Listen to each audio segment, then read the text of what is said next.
Hi folks, it's Luke Clayton. It's time for a little cooking segment, and I want to show you a way that I make tamales in the oven. Welcome to A Sportsman's Life.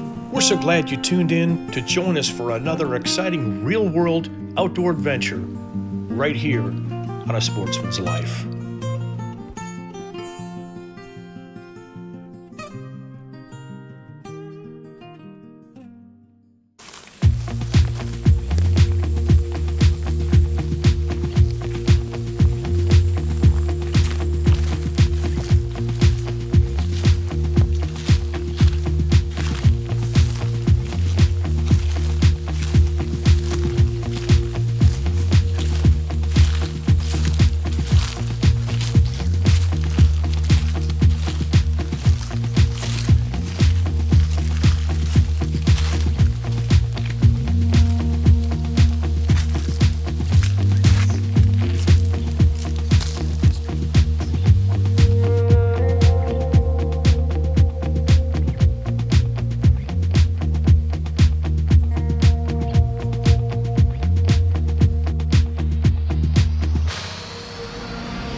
Hey!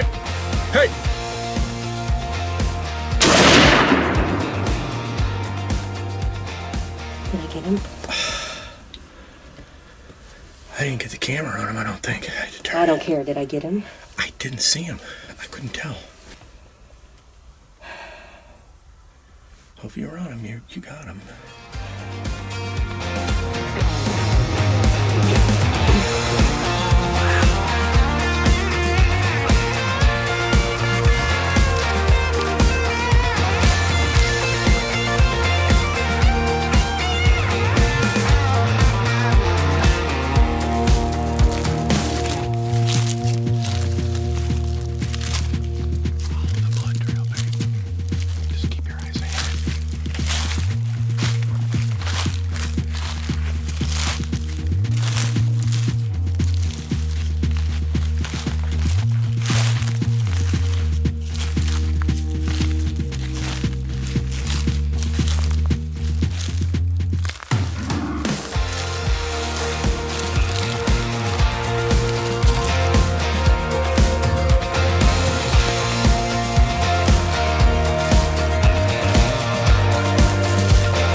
folks, here we go.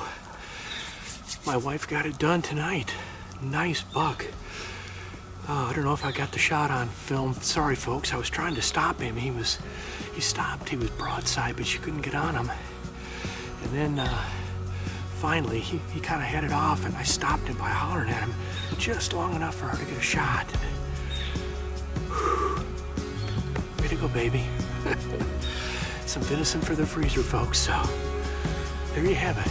My wife got one right here on our Sportsman's Life. So let's get this guy back to camp, and we got some good venison coming. Ooh, look at that. He broke off here, unfortunately, but nice buck. Nice buck. All right.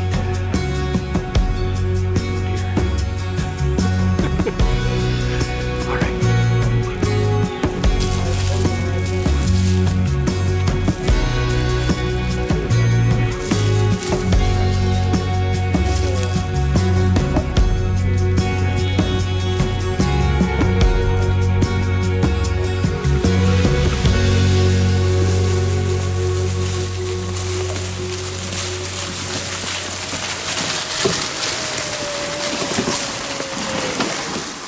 Brought to you by Dallas Safari Club, Conservation, Education, and Hunter Advocacy. Hornaday, accurate, deadly, dependable. Taurus Firearms, maker of the Raging Hunter. Trigicon, brilliant aiming solutions.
Spike. Not sure.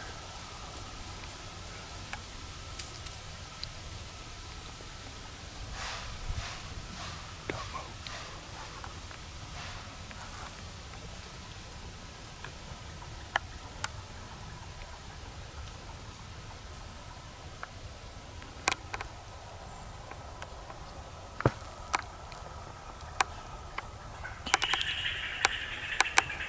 Oh my God.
Wow.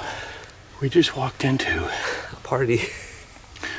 there was some running activity. We walked right in on a hot dough, and a couple of bucks, and We got. that one came out on the road, and We didn't he spook looked like it. a shooter. And ooh. Well, folks, stay tuned here. We're just gonna sit here for a minute. Number one, catch our breath. Oh my God. Was that incredible? Like, he just looked at us and went broadside, calmly.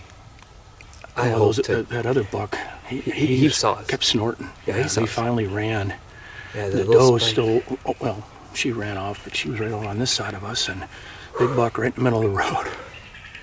Doesn't get any more exciting than that. Freaking unbelievable. Catch my breath here. I was balancing my gun, trying to not move for like a good 5 minutes. Yeah. And we set up and he didn't budge.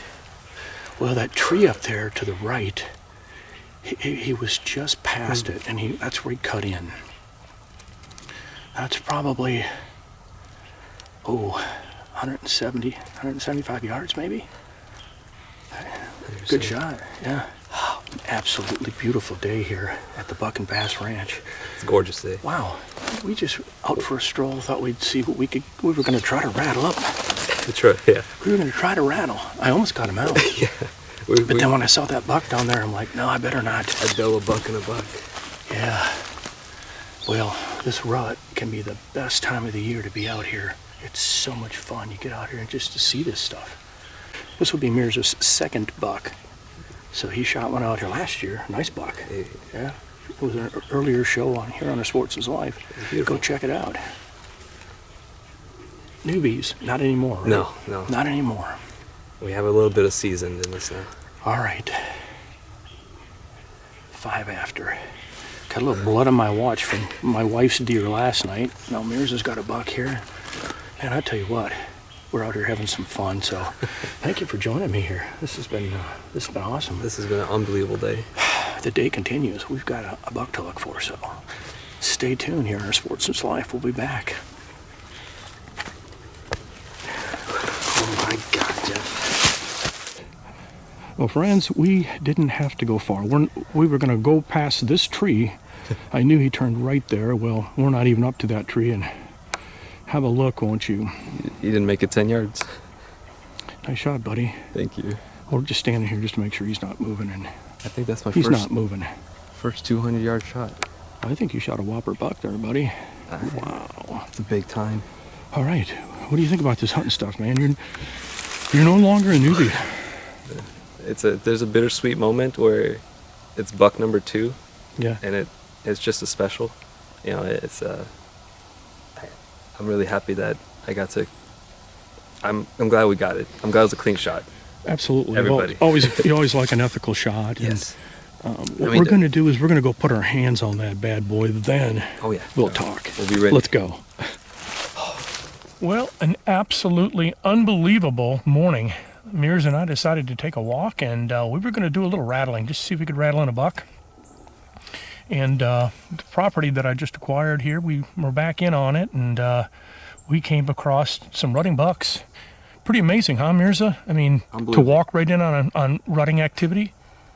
It was one of those things you don't expect, Yep. and we had to make it work. We didn't even get to rattle.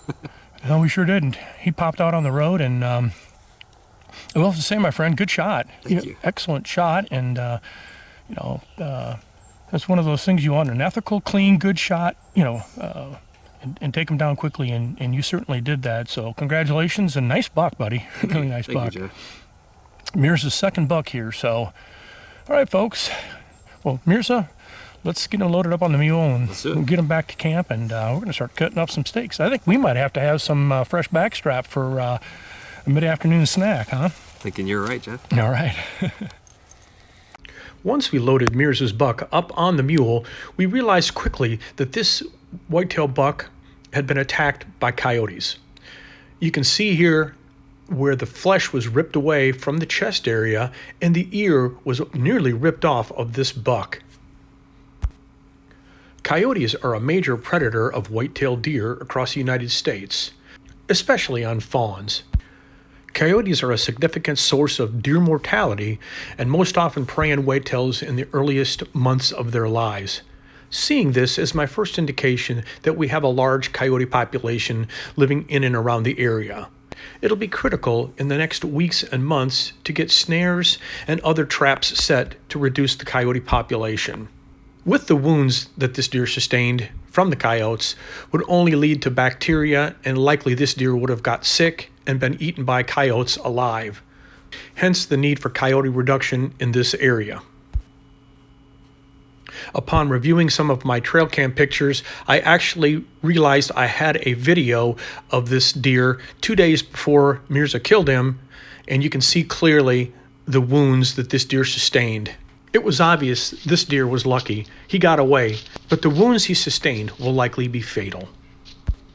Take the time to set traps in your area to reduce the populations of coyotes. A Sportsman's Life is also made possible by Air Force Air Guns, AGM Global Vision, H3 Whitetail Solutions, and Pyramid Air.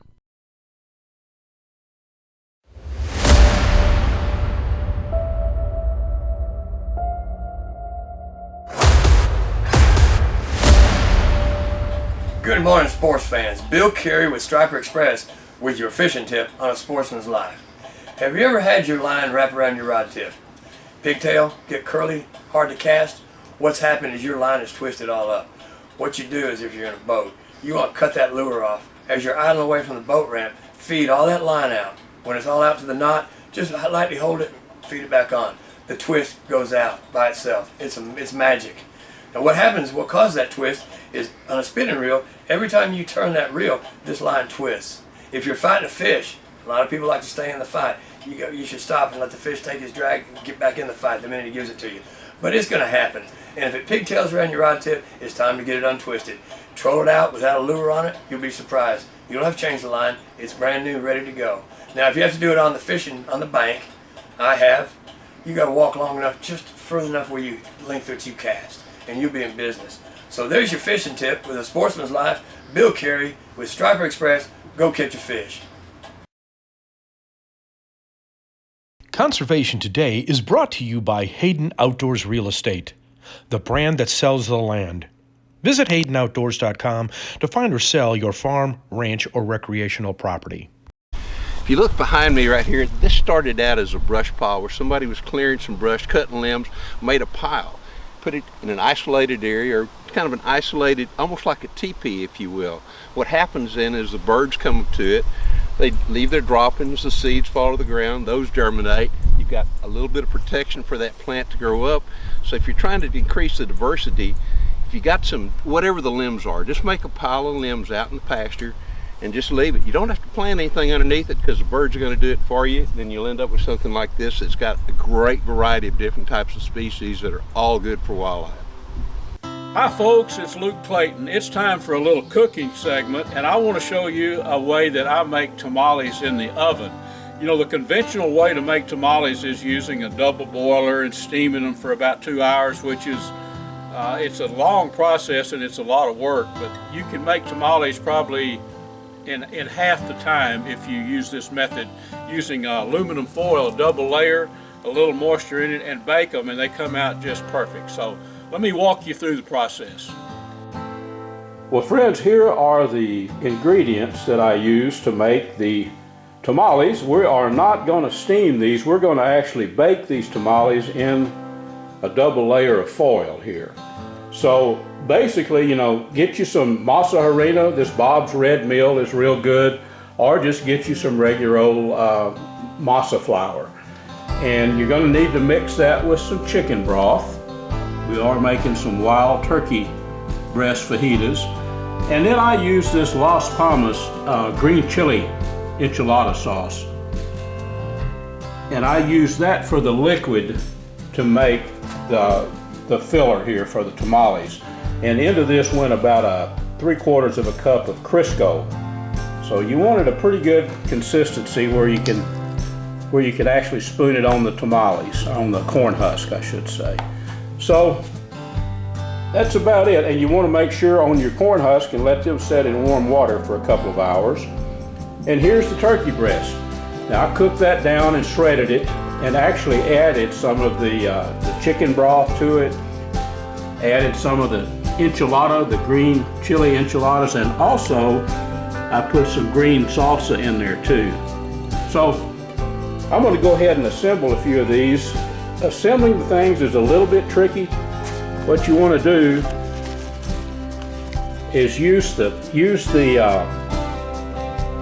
top part. Put your ingredients on from about right here, and leave the tail end of these corn husks open.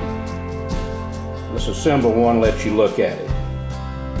Not rocket science, friends. So here is one of the corn husks with the masa spread. Note what I was talking about. Most of the masa is up at the top, and you want to leave this tail section open so you can fold it over like this. Here's the finished product right here. So start with this, a thin layer. You don't want to get it real thick, your masa, just a thin layer, and then roll this up tight. It looks like this, and then it's ready to bake. So that's what we're going to do different. We're probably going to make a couple of dozen of these, and instead of using the double boiler and steaming them, we're going to actually bake them at about 250, 275 until they're done, till the masa is cooked. So I'll assemble a bunch of them, give you a look at them when we get them together. And here's a few of them assembled. I've got a few more to place in here, but basically instead of steaming these, we're going to wrap these up in a double layer of this heavy foil, and we're going to bake them at about 250, 275 until that masa flour is cooked and we have some tasty tamales. So I'm going to load them up outside in my Smokin Tex electric smoker. Not put any smoke on them, of course, just use it as an oven. And we'll let them go for probably about 2 hours, and we'll give them a check. I think we're going to have some really tasty tamales that we did not have to steam. Well, folks, here's our tamales. Who says you have to steam tamales? Look at this one right here. Probably hard to see it with all these others, but comes free from the husk just fine. There's part of the tamale, there's the other part. Very, very tasty. So I hope you picked up a little tip, folks. You can make tamales without steaming them for 2 or 3 hours. These were cooked in an oven. Folks, thanks so much for joining us. This segment of our show is brought to us by Gearhead Archery, Snaplock Hunting Blinds, Smokin Tex Electric Smokers, TRHP Outdoors, Ultramatic Feeders, and Catfish Pro Catfish Bait and Catfishing Supplies. Make sure and tune in next week. We'll have another exciting show ready to go for you.